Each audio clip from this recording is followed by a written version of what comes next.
No niin, kaverit, kattokaa mitä mä oon mennyt hankkiin. Tää on mun ehkä ensimmäinen sähköpolkupyörä. Mahtava peli. Mä vien tällä lapsen tarhaan, mä pistän tuohon peräkärryn perään. Tää on meillä kakkosautona ja ei tuu meinaa mäissäkään hiki. Ja joku tietysti sanoo, että no mitä he himputtia te sinne laitatte nyt moottorinkin perään, että tämähän on ihan ekologinen turmio, mutta totuus on se, että se vie sähköä 15 senttiä 100 kilometrillä ja saastuttaa 100 kertaa vähemmän kuin auto.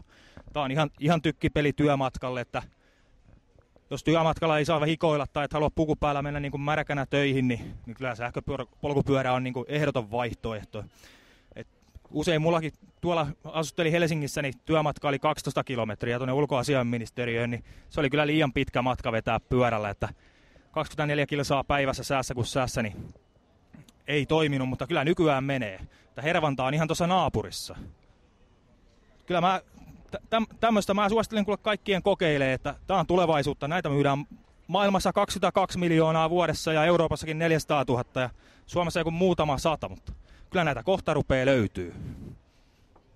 Tällä mennään.